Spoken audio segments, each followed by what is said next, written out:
ओम नमः शिवेभ्यः। ओम नमः शिवेभ्यः। काओम नवकारम अरहंतारम तहे विशिष्ठानम आयर्यवध्यायानम लोयम्ये सौवसाहुरम बोले पंच परमेष्टि देवादेव श्री शांतिनाथ भगवान की आचार्य गुरुदेव भगवान श्री विद्यासागर जी महाराज की जय। बुद्ध सागर जी महाराज की जय। जीवन को सुंदर, व्यवस्थित और धार्मिक बनाने के लिए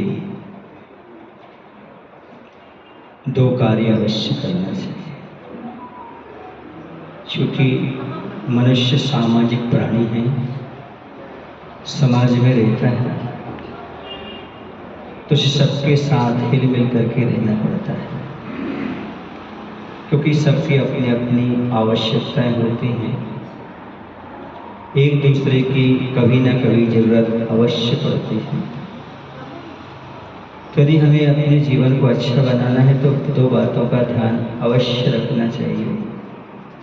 पहली बात है, यदि किसी के घर में दुख का प्रसंग आ जाए, क्योंकि सबके यहाँ आसाता कर्म आता है, दुख आता है। यदि किसी के यहाँ दुख का प्रसंग आ जाए तो बिना बुलाए जाना चाहिए, बुलाने की आवश्यकता नहीं होना चाहिए। क्योंकि हम अहिंसा परमो धर्म की जय बोलते हैं, तो दूसरे के दुख को देखकर, कष्ट को देखकर के दुखी होते हुए उसके दुख को दूर करने का भाव शब्दों के माध्यम से, सांत्वना के माध्यम से, उपस्थिति के माध्यम से हम दे सकते हैं। यदि किसी व्यक्ति के यहाँ कष्ट आया है और तुम उसके पास पहुँच जाते हैं और बोलते भाई ज़्यादा दुख मत मनाना, मैं तुम्हारे साथ हूँ, मैं आपका सहयोग होगा, तो उसे संबल मिल जाता है। उसे ऐसा लगता है कि मैं अकेला नहीं हूँ, मेरे साथ और लोग भी हैं। क्योंकि दुख को जितना बांटोगे उतना कम होगा, और सुख को जितना बांटोगे उतना बढ़ता चला जाएगा। जीवन में यदि तुम सामने वाले के दुख को बांटते हो तो निश्चित आप अपने दुख को कम करते हो। और यदि आप अपने सुख को दूसरों में को बांटते हो तो आप समझो अपने सुख की वृद्धि करते हो।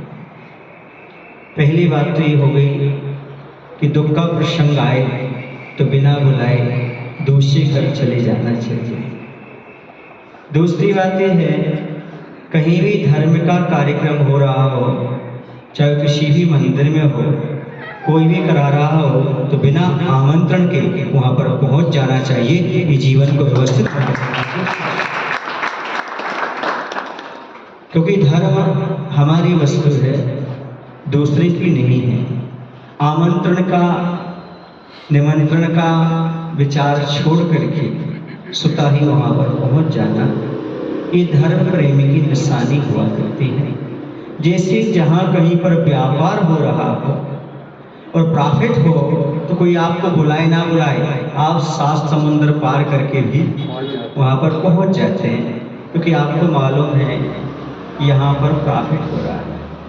इसी प्रकार से यदि आप कहीं पर धार्मिक अनुष्ठान हो रहा हो, चाहे वह विल्सन गार्डन में हो रहा हो, चाहे वह ज्ञानोदय में हो रहा हो, तो बिना बुलाए मालूम पड़ जाए तो सबसे आगे जाकर के बैठ जाना चाहिए। और आपको मालूम है कि 22 तारीख को, इसी 22 तारीख को ज्ञानोदय में कोई आयोजन रख रहे हैं। सुन रहे आप लोग कि नहीं? गुरु उपकार दिवस के रूप में मनाने के लिए जा रहे हैं, तो आपको आमंत्रण की आवश्यकता ना पड़े, बल्कि आप स्वयं वहाँ पर उपस्थित हो जाएं, तो ये धर्म प्रेमी की निशानी मानी जाती है। अभी तो बिहार धीरे धीरे चलता आ रहा है। अभी तो बेंगलुरु में प्रवेश हुआ है और यहाँ विल्सन गार्डन बोलते हैं क्या? हाँ, ये कोई कॉलोनी है, यहाँ पर अभी रात्रि विश्राम है, सुबह का पता है। क्योंकि जीवन का भी कुछ पता नहीं होता, और साधु तो अतिथि होता है, जिसके आने जाने कोई तिथि नहीं होती है। शायद आपको भी 2 दिन पहले ही मालूम नहीं होगा कि महाराज यहाँ आने वाले हैं, है ना। और आचार्य विद्यासागर के शिष्य तो ऐसे ही होते हैं, जैसे आचार्य भगवान थे वैसे उनके शिष्य हुआ करते हैं। आगे आगे बढ़ते जाते हैं, अन्य को रास्ता आगे क्लियर होता चला जाता है, आगे व्यवस्था बनती चली जाती है। तो 2 बातों को हमेशा अपने जीवन में ध्यान रखना है। पहली बात तो ये रखना है, कहीं दुख का प्रसंग आए तो बिना बुलाए जाना है। चाहे आपकी उससे दुश्मनी भी क्यों ना हो, उससे शत्रुता ही क्यों ना हो, कुछ भी हो तो आपको बिना बुलाए उसके यहाँ चले जाना है। दूसरी बात, धर्म का प्रसंग कहीं भी आए तो वहाँ भी आपको बिना बुलाए चले जाना है, तभी आप सही धर्मात्मा माने जाएंगे, अपने जीवन का विकास कर पाएंगे। क्योंकि यदि किसी व्यक्ति को आप सुख के समय कुछ भी दे दो भूल जाता है, लेकिन दुख के समय यदि सांत्वना के 2 शब्द भी दे दो तो वह कभी नहीं भूलता।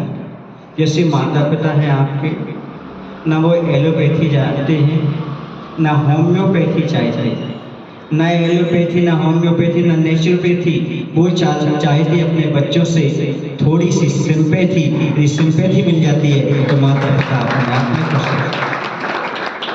बच्चे यदि शाम को माता पिता से इतना ही पूछ लेते हैं, माँ ठीक हो ना, पिताजी भोजन हो गया ना, वो खुश हो जाते हैं। इस सांत्वना के शब्द अपने आप में एक कृतज्ञता का भान कराते हैं, उपकारी के उपकार को याद दिलाते हैं। वह धर्मात्मा नहीं हो सकता जो व्यक्ति उपकारी के उपकारों को भूल जाता है। धर्मात्मा वही होता है जो हमेशा उपकारी को याद रखा करता है। ये तो भारतीय संस्कृति है। इस भारतीय संस्कृति में माता पिता को तो देवता समान मानते ही हैं, लेकिन जिस भूमि पर जन्म लिया उस भारत भूमि को ही भारत माता बोला करता है। इसलिए समाज हो, परिवार हो, जहाँ कहीं जो घटनाएं हों वहाँ पर आपको बिना बुलाए उपस्थित होना है। समय आपका हो रहा है, फिर भी आज तीसरी बार प्रवचन हो रहा है। ये बेंगलोर की विशेषता है कि पहले दिन ही 3 बार प्रवचन हो रहा है।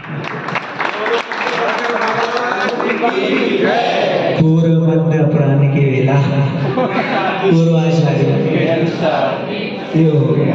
जैसे सब भैया कह रहे हैं कि समोशन में विधुधनी भी गिरती है, वो तो 4 बार गिरती है। आपको 3 बार लाभ मिल गया है। तो ये सब आप लोगों का पुण्य का उदय था। तो चलते चलते जहाँ जहाँ जिनाले मिल रहे हैं, वंदना भी होती जा रही है, साधकों को लाभ भी मिलता जा रहा है और उपदेश भी मिलता चला जा रहा है। भले आप बेंगलोर में हैं, बहुत पुण्य आपने किया होगा जो आपके लिए साधु संतों का साथ प्राप्त हो रहा है। आचार्य भगवान श्री विद्यासागर जी